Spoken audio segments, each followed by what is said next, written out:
So let's talk about avoiding crossfire situations now. It's a topic that comes up all the time when I'm out doing audits with ministries, when I am doing church security training, and I get emails about it. It's a big concern of ours, and I do understand it. We want to try to avoid that situation. I think there's a lot of other things for us to plan for and practice for, but this certainly could be one of those things that we talk about. So, can we avoid it completely? Sometimes under the pressure, it happens, but we can maybe prepare ahead of time, plan and talk about it a little bit ahead of time, and try to prepare to avoid it. But even police sometimes, in the heat of the battle, in the heat of the moment, end up shooting each other sometimes. It just happens when you have a crisis situation sometimes. But we want to talk about how we can try to avoid that situation.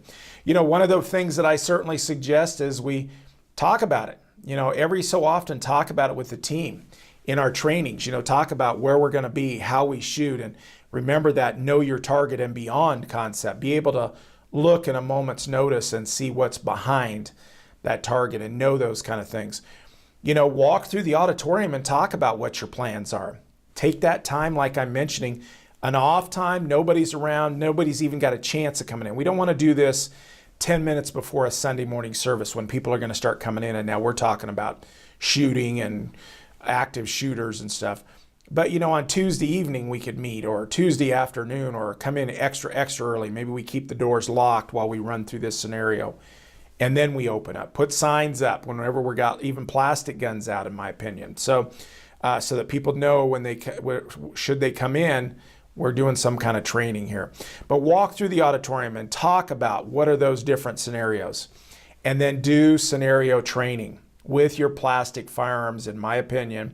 Use plastic firearms, do some training where we're walking through the auditorium talking about crossfire, and we're talking about where people are seated and how we would engage somebody if they were right up front and stood up and began to be violent, or they come in the back door. Talk about those different scenarios so that everybody's getting an idea. If we avoid the topic, that's bad.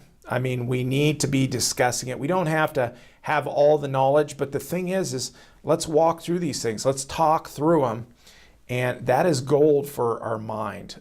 Doing something proactive about it and talking about it, walking through it once in a while is a great idea. This might be a once a year topic, and we come in extra early and have a discussion, or come in on a special day and we actually walk through this discussion. And we might even be able to do it with maps in a side room if we want to do it right before a service. But, pick once a year at least to talk about this crossfire topic if you have armed security folks. Just as a refresher, what would we do? Where should we be seated? Those kinds of things. And I look at this situation here where, typically if we're going to look at what are the possible scenarios, okay, let's use the real world for possible scenarios. And that is, oftentimes violent folks just come in the back door and they start their violence at the back door, or what we might call the front door, in the back of your auditorium. And so oftentimes as they enter, they begin their violence. So we would talk about it. In this situation, we have our two security persons. They could be ushers, whatever. I have them identified as with an S. But, that's a bad situation. They have the potential to be shooting at each other. So we need to be talking about that stuff, and maybe we change their placement. The real world scenario is your shooter, there's a good chance they might just come right through that door into your auditorium. So what are you going to do in that situation? Where should we place people based on that possible scenario?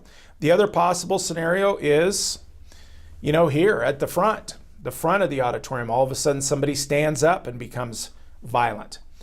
So that's another real scenario that we can look at. And where are you going to place your security? Here in this scenario, they're again crossed from each other. Maybe not the best scenario. So we want to talk about that. What could we do to improve that situation? And here's what I begin to look at. We refine our situation here, and this begins to look pretty good to me. We have, in fact, in our scenario, we have two doors.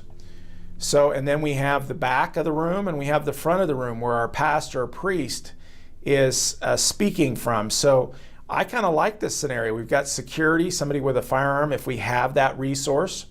If you only have one person with a firearm, then you don't have this issue quite as much, other than maybe concealed carry folks in the audience. But otherwise, if we're planning for it and we have a couple of armed folks on each ministry time, then here's a great scenario. Put one in the front, put one in the back.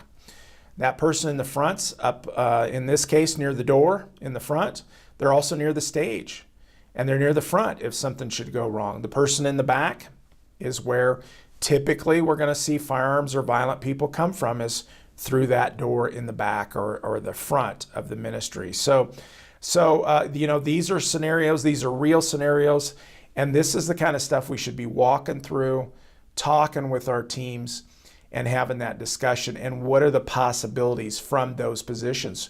Where might they be shooting? How far might they be shooting? What might be the background if they were trying to shoot at someone? So discussing those kind of things is very, very important.